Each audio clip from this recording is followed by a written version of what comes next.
नमस्कार विद्यार्थी मित्रांनो, मी सतीश देवरे. आज आपण चर्चा करणार आहोत इयत्ता 9वी विषय सामाजिक विज्ञान प्रकरण क्रमांक 10 सरकारची अंगे. विद्यार्थी मित्रांनो, सरकारची मुख्य 3 अंग आहेत. संसद, राज्यकारभार म्हणजे मंत्रिमंडळ आणि न्यायतंत्र. हे तिन्ही अंग परस्परांमध्ये ऐक्य साधून देशाच्या विकासाची कामं करत असतात. केंद्रामध्ये पंतप्रधान आणि त्यांच्या मंत्रिमंडळाची सत्ता असते, तर राज्यामध्ये मुख्यमंत्री आणि त्यांच्या मंत्रिमंडळाची सत्ता असते. त्यानंतर सत्ता विश्लेषणाचा सिद्धांत. आपण अगोदरच चर्चा केली की सरकारची मुख्य 3 अंग असतात: संसद, राज्यकारभार आणि न्यायतंत्र. हे तिन्ही अंग मिळून देशाचा कारभार चालवित असतात. सर्वच अंगांना आपापल्या परीने सत्ता देण्यात आलेली असते. उदाहरणार्थ, संसद कायदे घडविण्याचे काम करते. मंत्रिमंडळ किंवा राज्यकारभार कायद्याची अंमलबजावणी करण्याचं काम करीत असते. आणि न्यायतंत्र जो कोणी कायद्याचा भंग करत असेल तर त्याला दंड देण्याचं काम न्यायतंत्र करत असतं. त्याचप्रमाणे प्रत्येक अंगावरती दुसऱ्या अंगांचे नियंत्रणसुद्धा आहे. उदाहरणार्थ, संसदवर राज्यकारभार आणि न्यायतंत्राचे नियंत्रण आहे. राज्यकारभारावर म्हणजे मंत्रिमंडळावर संसद आणि न्यायतंत्राचे नियंत्रण आहे. तर अशा रीतीने संसद आणि मंत्रिमंडळावरती न्यायतंत्राचे नियंत्रण असते. त्यानंतर आपण लक्षात घेणार आहोत की संसद म्हणजे काय किंवा धारासभा म्हणजे काय. तर भारत हा एक लोकशाही देश आहे, परंतु भारतामध्ये संसदीय लोकशाही आहे. केंद्रात संसद आणि राज्यात विधानसभेची सत्ता असते. भारतीय संसदमध्ये जो कारभार चालतो तर तो कारभार राष्ट्रपतीच्या आणि उपराष्ट्रपतीच्या नावाने चालतो. तर राज्यामध्ये राज्यपालच्या नावाने कारभार चालत असतो. त्यानंतर आपण लक्षात घेणार आहोत धारासभेचे प्रकार. तर धारासभेचे मुख्य 2 प्रकार आहेत: एकगृही धारासभा, नंबर 2 दोनगृही धारासभा. एका गृहाने बनलेल्या धारासभेला एकगृही धारासभा असे म्हणतात. त्यानंतर दोनगृहाची धारासभा म्हणजे 2 गृहाने बनलेल्या धारासभेला द्विगृही धारासभा असे म्हणतात. त्यानंतर केंद्रस्तरावरती 2 गृह आहेत: राज्यसभा आणि लोकसभा. राज्यसभा हे वरचे गृह आहे, तर लोकसभा हे खालचे गृह आहे किंवा कनिष्ठ गृह आहे. त्याचप्रमाणे राज्यस्तरावर सुद्धा 2 गृह आहेत: विधानसभा आणि विधान परिषद. विधानसभा हे खालचे गृह आहे आणि विधान परिषद हे वरचे गृह आहे. अधिकांश राज्यामध्ये आपल्याला एकच गृह पाहायला मिळतं, म्हणजे विधानसभाच असते. आणि मोजकेच राज्य असे आहेत की त्या राज्यांमध्ये विधान परिषदसुद्धा आहे. उदाहरणार्थ बिहार, महाराष्ट्र, कर्नाटक, उत्तर प्रदेश, तामिळनाडू यासारख्या राज्यांमध्ये आपल्याला विधान परिषदसुद्धा पाहायला मिळते. त्यानंतर आपण लक्षात घेऊया द्विगृही प्रथा. या अगोदरच्या व्हिडिओमध्ये पण प्रकरण क्रमांक 8मध्ये आपण याविषयी चर्चा केली होती. तर आता आपण पुन्हा थोडंसं लक्षात घेणार आहोत की संसदचे 2 गृह आहेत: राज्यसभा आणि लोकसभा. राज्यसभामध्ये एकूण सदस्यांची संख्या 250 आहे, तर लोकसभामध्ये एकूण सदस्यांची संख्या 545 आहे. राज्यसभेमधील 250 सभासदांपैकी 238 सभासदांची निवड वेगवेगळ्या राज्याच्या विधानसभेमधून केली जाते आणि 12 सदस्यांची निवड राष्ट्रपतीद्वारा केली जाते. त्याचप्रमाणे लोकसभेतील 545 सभासदांपैकी 543 सभासदांची निवड देशातील वेगवेगळ्या संसदीय विस्तारामधून त्यांची निवड केली जाते आणि उर्वरित 2 सदस्यांची निवड ॲग्लो इंडियन म्हणून राष्ट्रपतीद्वारा केली जाते. तर राष्ट्रपती हे देशाचे प्रमुख आहेत, त्याचप्रमाणे ते संसदचा महत्त्वाचा अंगसुद्धा आहे. संसदची प्रथम बैठक बोलवण्याचा अधिकार राष्ट्रपतींना आहे. याशिवाय ते गृहामध्ये कधीच हजर राहत नाही. गृहाचे जे कार्यकाळ असतो किंवा गृहाचे जे विविध सत्र असतात, तर त्या सत्रामध्ये चर्चेमध्ये राष्ट्रपती भाग घेत नाही. तर राष्ट्रपतीचं काम काय आहे, तर गृहात सत्राला बोलवणे, त्याचप्रमाणे गृहांना तहकूब राखणे, लोकसभा बरखास्त करण्याची सत्ता त्यांच्याकडे आहे. त्यानंतर कोणताही विधेयक पास झाल्यानंतर तो कायदा तेव्हाच बनतो जेव्हा राष्ट्रपतीची त्याच्यावरती सही झालेली असेल. राष्ट्रपतीचा कार्यकाळसुद्धा 5 वर्षाचा आहे. त्यानंतर आपण लक्षात घेणार आहोत सांसदची योग्यता. तर सांसद होण्यासाठी काय योग्यता असणं गरजेचं आहे?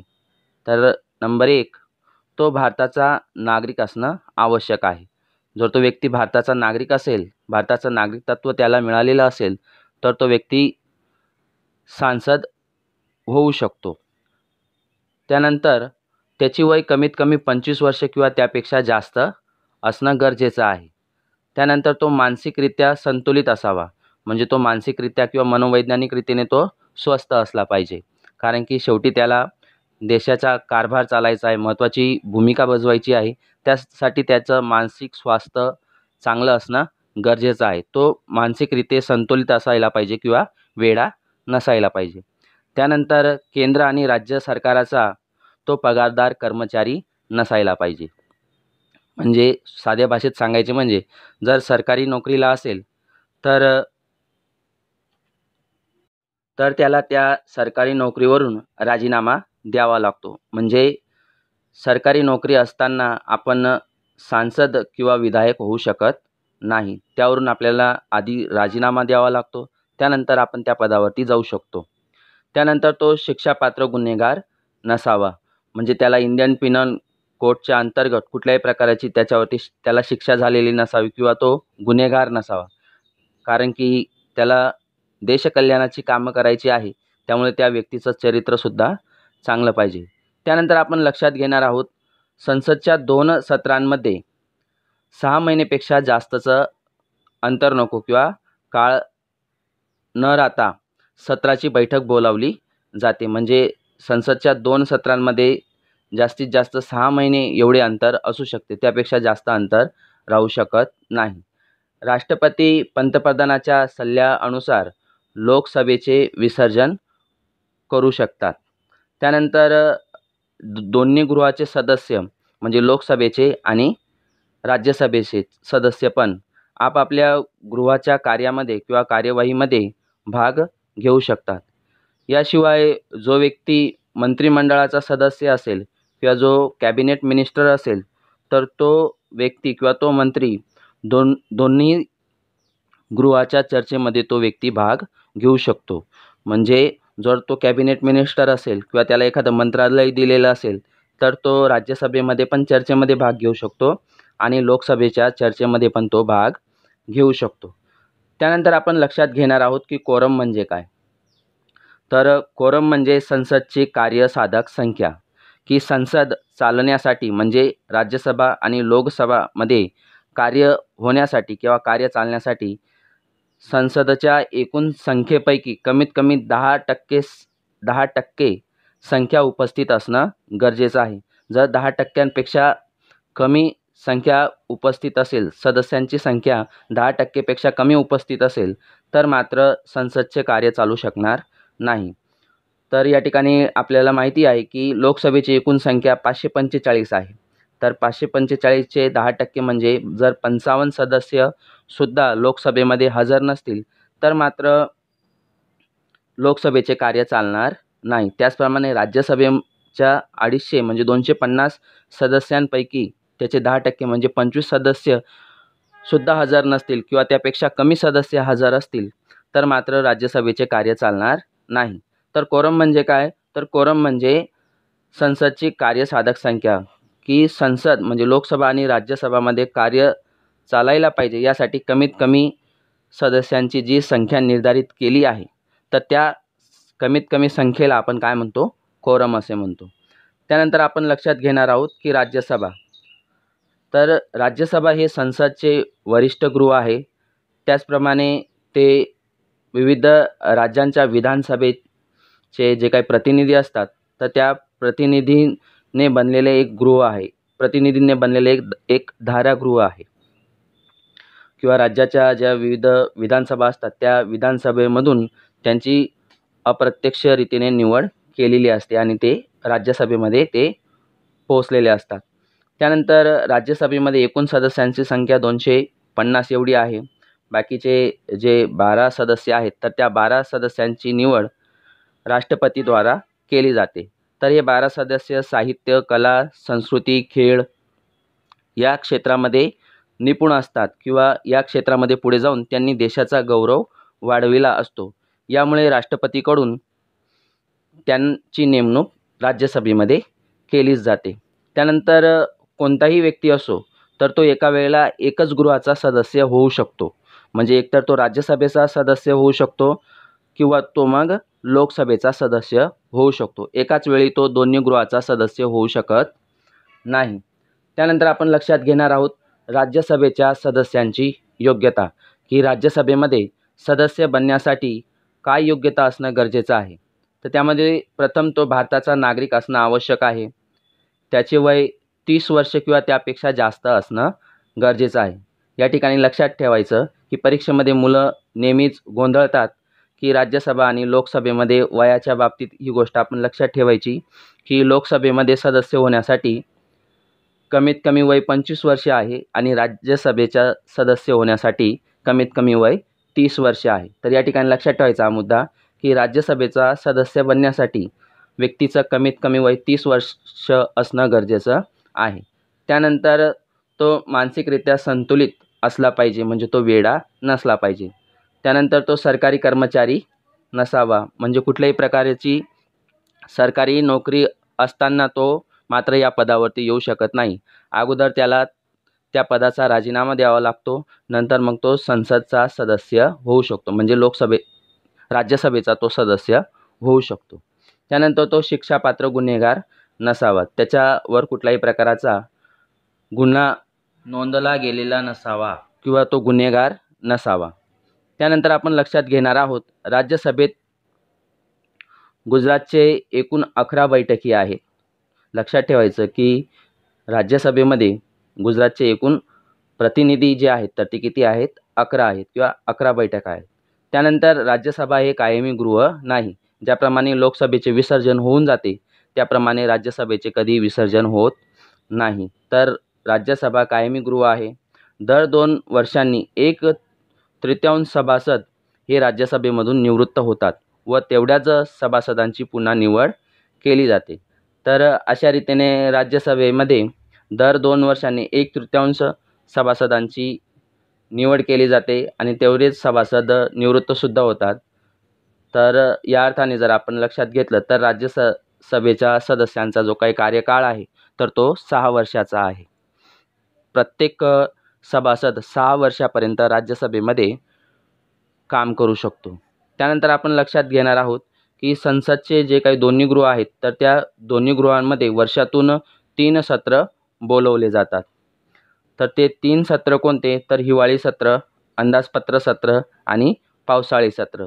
तर या तिन्ही सत्रांमध्ये प्रश्नकाळ केला जातो।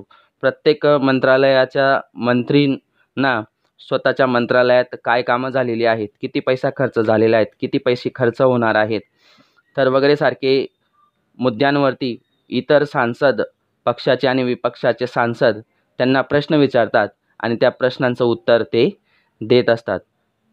त्याचप्रमाणे भारताचे जे काही राष्ट्रपती आहेत तर ते भारताचे उपराष्ट्रपती राज्यसभेचे प्रमुख असतात। भारताचे उपराष्ट्रपती हे राज्यसभेचे प्रमुख असतात आणि राज्यसभेमध्ये जे काही सदस्य असतात तर ते सदस्यच त्यांच्यामधूनच उपाध्यक्षाची निवड करतात। या ठिकाणी लक्षात ठेवायचे भारतीय राज्यसभेचे प्रथम अध्यक्ष डॉक्टर सर्वपल्ली राधाकृष्णन होते, कारण की ते भारताचे प्रथम उपराष्ट्रपती होते। त्यानंतर आपण लक्षात घेणार आहोत लोकसभेचे अध्यक्ष, म्हणजे ज्यांना आपण स्पीकर असं म्हणतो। तर लोकसभेचे कार्य व्यवस्थित रीतीने चालायला पाहिजे, लोकसभेमध्ये शिस्त असायला पाहिजे। चर्चा होत असताना मंत्रींमध्ये कुठल्याही प्रकारचा विवाद होत असेल किंवा त्यांच्यामध्ये कुठल्याही प्रकारच्या प्रश्नांवरती गोंधळ होत असेल तर त्या सगळ्यांना शांत करण्याचं काम जे आहे किंवा लोकसभेमध्ये शिस्त जाळवून ठेवण्याचं काम लोकसभेच्या स्पीकरचं आहे। लोकसभेच्या सदस्यांना त्यांच्यातूनच जे काही अध्यक्ष आहेत तर त्या अध्यक्षाची आणि उपाध्यक्षाची निवड करण्याची सत्ता देण्यात आलेली आहे। लोकसभेचे जे सदस्य असतात त्यांच्यामधूनच ते अध्यक्ष आणि उपाध्यक्षाची निवड करतात। भारताचे सध्याचे जे काही लोकसभेचे स्पीकर आहेत तर ते ओम बिर्ला आहेत। लक्षात ठेवायचं भारताचे सध्याचे लोकसभेचे स्पीकर ओम बिर्ला आहेत. त्यानंतर जे अध्यक्ष आहेत त्यांचं काम काय आहे, तर हे लोकसभेच्या बैठकीचे नियमन आणि संचालन करतात. ते गृहाच्या मर्यादेचे रक्षकसुद्धा आहेत. ते गृहामध्ये कुठल्याही मर्यादेच्या पलीकडे जाऊन जर एखादा सदस्य वर्तणूक करत असेल तर ते त्याच वेळेला त्या सदस्याच्यामुळे ती सभा बरखास्त करू शकतात किंवा तात्पुरता ती स्थगित करू शकतात. त्यामुळे त्यांच्याद्वारा घेतला जाणारा जो काही निर्णय असतो तर तो निर्णय अंतिम असतो. त्यांनी सभा जर बरखास्त केली तर ती सभा बरखास्त होऊन जाते किंवा तात्पुरता ते सभेला स्थगितसुद्धा करू शकतात. त्यानंतर आपण लक्षात घेणार आहोत, अध्यक्ष कोणत्याही राजकीय पक्षाचा सदस्य असू शकतो. सुरुवातीला जो काही लोकसभेचे जे स्पीकरची निवड केली जाते तर तो कोणत्याही पक्षाचा अध्यक्ष असू शकतो. म्हणजे असं नाही की तो सत्ताधारी पक्षाचा व्यक्ती असेल तर त्याचीच निवड केली जाते असं नसतं, परंतु तो कोणत्याही पक्षाचा व्यक्ती असू शकतो. जर तो त्या लोकसभेच्या स्पीकरच्या म्हणजे अध्यक्षाच्या निवडीमध्ये जर तो निवडून आला तर तो राजकीय पक्षाचा कोणत्याही राजकीय पक्षाचा तो सदस्य असूनसुद्धा तो लोकसभेचा अध्यक्ष बनू शकतो. परंतु लोकसभेचा अध्यक्ष बनल्यानंतर तो सर्वांशी निष्पक्षपणे तो वर्तन करत असतो. सर्वांचं कार्य तो निष्पक्षपणे तो करत असतो. त्यानंतर लोकसभेचे विसर्जन झाल्यामुळे किंवा भंग झाल्यावर लोकसभा अध्यक्षाचा कार्यकाळसुद्धा पूर्ण होतो. की लोकसभाचा कार्यकाळ 5 वर्षाचा असतो आणि या 5 वर्षाच्या कार्यकाळापर्यंत तो सुद्धा त्या पदावरती असतो. त्यानंतर लोकसभेच्या अध्यक्षाला त्याच्या पदावरून जर बरखास्त करायचं असेल तर लोकसभेच्या सदस्यांद्वारा 14 दिवसाची त्याला नोटीस देण्यात येते आणि 14 दिवसानंतर बहुमतीने एक ठराव पास केला जातो आणि त्याला त्याच्या हुद्द्यावरून दूर केलं जातं. त्यानंतर दुसरा मुद्दा आहे, लोकसभेत सदस्यांद्वारा केले जाणारे भाषण हे त्यांना संबोधून केलं जातं. की लोकसभेद्वारा जे पण काही भाषण लोकसभेच्या सदस्यांद्वारा जे पण काही भाषण दिलं जातं तर ते भाषण कोणाला संबोधित करून केलं जातं, तर ते भाषण अध्यक्षांना संबोधित करून केलं जातं. विद्यार्थी मित्रांनो, जर तुम्ही कधी लोकसभेच्या सत्राची चर्चा ऐकली असेल तर तुम्ही त्या ठिकाणी लक्षात आलं असेल तुम्हाला की माननीय अध्यक्ष महोदय जी, मैं आपके माध्यम से जानना चाहता हूँ, तर असं बोलतात. म्हणजे त्यांच्या माध्यमाने ते इतर सदस्यांना प्रश्न विचारत असतात. त्यानंतर पुढचा मुद्दा आपण लक्षात घेणार आहोत, सदस्यांच्या दोन्ही गृहात होणारे भाषण ते हिंदीमध्ये किंवा इंग्रजीमध्ये सदस्य हे करू शकतात.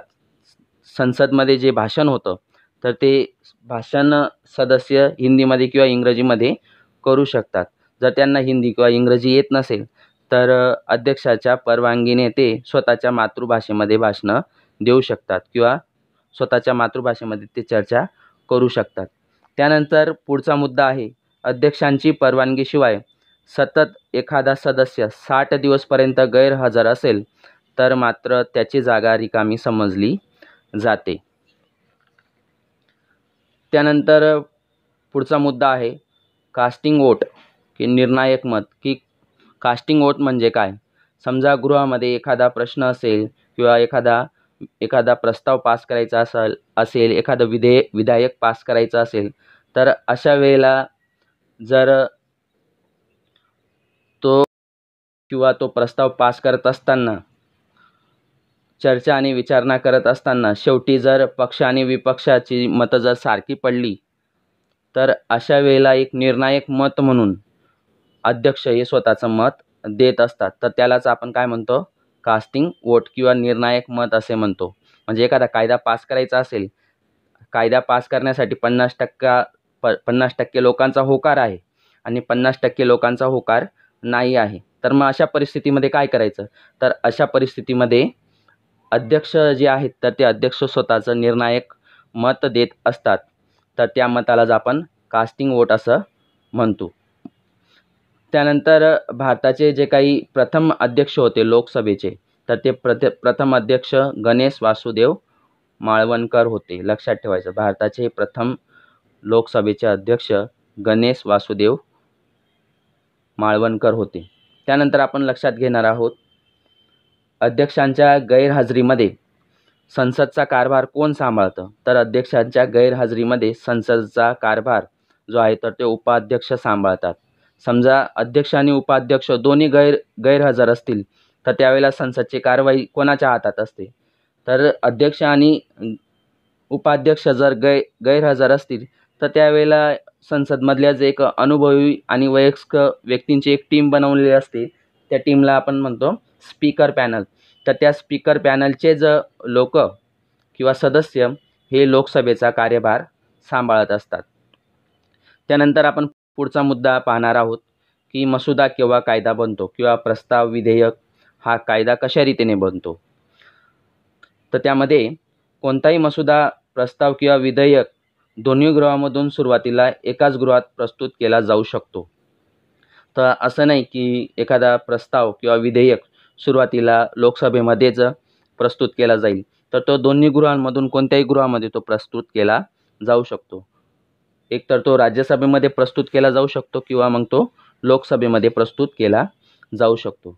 त्यानंतर संसदमध्ये विचाराधीन प्रस्ताव विधेयक किंवा खरडा संसदच्या सत्राच्या समाप्तीमुळे रद्द होणार नाही. समजा एखादा प्रस्ताव संसदमध्ये विचाराधीन असेल, म्हणजे तो राज्यसभेमध्ये विचाराधीन असेल किंवा लोकसभेमध्ये विचाराधीन असेल, त्याच्यावरती चर्चा चालत असेल आणि तेवढ्यात जर सत्र संपून गेलं तर सत्र संपल्यामुळे तो प्रस्ताव रद्द होणार नाही. पुढच्या सत्रामध्ये त्याच्यावरती पुन्हा चर्चा केली जाईल. त्यानंतर संसदच्या दोन्ही गृहात सुधारणेसहित किंवा सुधारणेशिवाय जर एखाद्या विधेयकाला संमती देण्यात आलेली नसेल तर तो विधेयक मात्र संसदच्या दोन्ही गृहांमध्ये पास झाला आहे असं मानण्यात येणार नाही. राज्यसभा आणि लोकसभेमध्ये एखाद्या प्रस्तावाला मंजुरी दिली असेल तरच तो प्रस्ताव पास झाला आहे असं म्हणण्यात येईल. त्यानंतर आपण लक्षात घेणार आहोत, समजा एखादा प्रस्ताव राज्यसभेमध्ये विचाराधीन असेल परंतु लोकसभेमध्ये तो जर पसार केलेला नसेल तर तो लोकसभेचे विसर्जन होताच तो प्रस्ताव रद्द होणार नाही. याउलट एखादा प्रस्ताव राज्यसभेमध्ये पसार झालेला नसेल परंतु तो लोकसभेमध्ये पसार झालेला असेल तर तेवढ्यात जर का लोकसभेचे विसर्जन होत असेल तर तो प्रस्ताव मात्र रद्द होऊन जातो. कारण की त्या प्रस्तावावरती पुढच्या सत्रामध्ये किंवा पुढच्या लोकसभेमध्ये पुन्हा त्याच्यावरती चर्चा केली जाते. त्यानंतर संसदच्या दोन्ही गृहात प्रस्ताव पसार करण्यात जर मतभेद निर्माण होत असेल, म्हणजे राज्यसभेमध्ये वेगळे मत असेल आणि लोकसभेचं वेगळं मत असेल किंवा बऱ्याचदा असं होतं की जो सत्ताधारी पक्ष असतो त्या सत्ताधारी पक्षाची बहुमती लोकसभेमध्ये असते, राज्यसभेमध्ये त्याची बहुमती नसते. तर अशा वेळेला एखादा महत्त्वाचा प्रस्ताव पास करायचा असेल परंतु राज्यसभेने त्याला मान्यता दिलेली नसेल तर अशा वेळेला राष्ट्रपती काय करतात, अशा वेळेला राष्ट्रपती दोघंही गृहांना एकत्र बोलावतात, म्हणजे त्यांची संयुक्त बैठक बोलावतात आणि नंतर मग त्यांच्यामध्ये मतदान केलं जातं आणि मतदानमध्ये जर पुन्हा बहुमती आली तर तो संयुक्त बैठकीमध्ये पास केलेला प्रस्ताव जो आहे तर तो कायदा बनून जातो. आणि राज्यसभा आणि लोकसभा या दोघी सभांची जी काही संयुक्त बैठक असते तर त्या संयुक्त बैठकीचं संचालन मात्र लोकसभेचे अध्यक्ष करत असतात. हा प्रश्न पण बऱ्याचदा विचारला जातो की राज्यसभा आणि लोकसभेची जर संयुक्त बैठक झाली तर त्या बैठकीचं अध्यक्षपद कोण सांभाळतात, तर त्या बैठकीचं अध्यक्षपद लोकसभेचे अध्यक्ष सांभाळतात. त्यानंतर प्रस्तावातून कायदा बनण्याची विधी. तर प्रस्तावातून कायदा बनण्याची विधी म्हणजे तर कायद्यासाठी मांडण्यात आलेली बाजू म्हणजे प्रस्ताव आहे. तर प्रस्तावाचे दोन प्रकार आहेत, सामान्य प्रस्ताव आणि आर्थिक प्रस्ताव. जोपर्यंत योग्य कारवाई होत नाही किंवा जोपर्यंत प्रस्तावाला मंजुरी देण्यात येत नाही तर तोपर्यंत तो प्रस्ताव कायदा बनू शकत नाही. आता आपण लक्षात घेणार आहोत सामान्य प्रस्ताव. दोन गृहांपैकी कोणत्याही एका गृहामध्ये प्रस्ताव पहिल्यांदा मांडला जाऊ शकतो, लोकसभेमध्ये पण किंवा मग राज्यसभेमध्ये पण. प्रस्ताव गृहात मांडण्यापूर्वी गृहाच्या अध्यक्षांची आपल्याला परवानगी घ्यावी लागते. मग ते राज्यसभेचे असो किंवा लोकसभेचे असो. प्रस्ताव मांडत असताना प्रत्येक गृहामध्ये त्याचं 3-3दा वाचन केलं जातं. म्हणजे लोकसभेमध्ये पण 3दा वाचन केलं जातं. त्यानंतर तो राज्यसभेमध्ये पाठवला जातो आणि राज्यसभेमध्ये पण त्याचं 3दा वाचन केलं जातं. त्यानंतर गृहात प्रस्ताव प्रस्तुत केल्यानंतर 2/3 बहुमताने प्रस्ताव पास केला जातो. म्हणजे 2/3 बहुमताने प्रस्ताव जो आहे तो पास होत असतो. 2/3 पेक्षा कमी मत असेल तर तो प्रस्ताव त्या सभेमध्ये पास झाला आहे असं म्हणता येणार नाही. तर प्रस्ताव पास होण्यासाठी कमीत कमी बहुमती किती असणं गरजेचं आहे? 2/3 बहुमती असली तरच तो प्रस्ताव पास झाला आहे असं आपण म्हणू शकतो. त्यानंतर प्रस्तावाच्या संदर्भात दोन्ही गृहात जर मतभेद असेल तर दोन्ही गृहांची संयुक्त बैठक बोलावली जाते आणि ते मतभेद मात्र दूर केला जातो.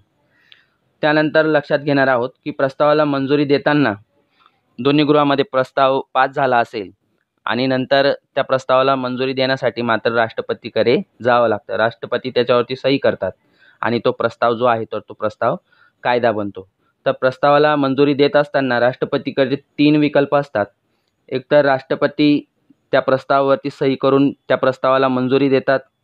नंबर 2, प्रस्ताव स्वतःजवळच ते ठेवतात, त्याच्यावरती विचार करतात. नंबर 3, प्रस्ताव पुन्हा विचार करण्यासाठी ते संसदमध्ये पाठवत असतात. तर अशा प्रकारे जर त्या प्रस्तावाला राष्ट्रपतीने मंजुरी दिली, त्याच्यावरती सही केली तर तो प्रस्ताव कायदा बनतो आणि कायदा बनल्यानंतर तो प्रस्ताव सरकारी गॅझेटमध्ये प्रकाशित होतो आणि सरकारी गॅझेटमध्ये प्रकाशित झाल्यानंतर दर्शवलेल्या तारखेपासून संपूर्ण देशामध्ये तो कायदा लागू होतो. म्हणजे त्या कायद्याची अंमलबजावणी सुरू होते. त्यानंतर आपण लक्षात घेणार आहोत आर्थिक प्रस्ताव. अंदाजपत्राशी संबंधित आर्थिक व्यवस्था असणाऱ्या प्रस्तावाला आपण आर्थिक प्रस्ताव किंवा बजेट असं म्हणतो. तर बजेट म्हणजे काय विद्यार्थी मित्रांनो? बजेट म्हणजे रुपया कुठून येणार आहे आणि रुपया कुठं खर्च होणार आहे. साध्या भाषेत सांगायचं बजेट म्हणजे काय, की बजेट म्हणजे रुपया कुठून येणार आहे आणि रुपया कुठं खर्च होणार आहे. त्यालाच आपण काय म्हणतो? बजेट असं म्हणतो. तर बजेटमध्ये 2 बाजू मांडलेल्या असतात. सरकारच्या उत्पन्नाची बाजू म्हणजे आवकची बाजू मांडलेली असते आणि सरकारच्या खर्चाची बाजू मांडलेली असते, की संपूर्ण वर्षभरामध्ये सरकार जो पैसा विविध योजनांवरती खर्च करणार आहे तो पैसा कुठून येणार आहे. म्हणजे आवकची बाजू मांडलेली असते आणि पैसा कोणत्या कोणत्या योजनांवरती सरकार खर्च करणार आहे ती खर्चाची बाजू जी आहे तर ती खर्चाची बाजू मांडलेली असते. आणि या आर्थिक प्रस्तावावरती लोकसभेमध्ये प्रथम चर्चा केली जाते. देशाचे जे अर्थमंत्री आहेत तर ते अर्थमंत्री लोकसभेमध्ये आर्थिक प्रस्ताव हे प्रस्तुत करत असतात. देशाचे अर्थमंत्री दरवर्षी 28 फेब्रुवारीला जो आर्थिक प्रस्ताव आहे तर तो आर्थिक प्रस्ताव प्रस्तुत करत असतात. तर त्याच्यामध्ये पण काही मुद्दे आहेत तर ते आपण लक्षात घेणार आहोत. लोकसभेत प्रस्तुत झालेला आर्थिक प्रस्ताव 2-3 दिवस प्राथमिक चर्चा होते. म्हणजे लोकसभेमध्ये त्याच्यावरती 2-3 दिवस प्राथमिक चर्चा होते. त्याच्या खर्चाच्या बाजूवरती, त्यानंतर सरकारने जेवढे पैसे खर्च करणार आहेत त्यामध्ये पब्लिक डेब्ट किती आहे म्हणजे सार्वजनिक कर्ज किती आहे, सार्वजनिक खर्च किती आहे आणि सार्वजनिक देणदारी किती आहे या विषयांवरती चर्चा केली जाते. व्याज किती टक्के किंवा व्याज किती दिलं जाणार आहे, डिफेन्सवरती किती पैसे खर्च केले जाणार आहेत, कृषी क्षेत्रावरती किती पैसे खर्च केले जाणार आहेत, विज्ञान आणि टेक्नॉलॉजीवरती किती पैसे खर्च केले जाणार आहेत, मानव संसाधनावरती किती पैसे खर्च केले जाणार आहेत. या वेगवेगळ्या क्षेत्रांशी निगडीत असणारे मंत्री जे आहेत तर त्या मंत्री त्याच्यावरती चर्चा करणार. ज्या त्या विभागाचे मंत्री म्हणजे कृषी क्षेत्राचे असतील, त्यानंतर विज्ञान आणि टेक्नॉलॉजी संरक्षण क्षेत्राचे असतील, व्यापार वाणिज्याशी संबंधित असतील किंवा मानव संसाधनाशी संबंधित जे मंत्री असतात तर ते मंत्री खोलवर चर्चा करतात लोकसभेमध्ये. त्यानंतर अंदाजपत्राच्या आवकची बाजू आणि करवेऱ्याचा प्रस्ताव वेगवेगळ्या स्वरूपात ठेवावा लागतो आणि त्याची मंजुरीसुद्धा घ्यावी लागते. तर आवकची बाजू आणि करवेऱ्याची बाजू म्हणजे सरकारला जी आवक होणार आहे तर ती आवक कुठून होणार आहे. पब्लिक सेक्टरचे जे वेगवेगळे क्षेत्र आहेत तर त्यामधून किती आवक होणार आहे.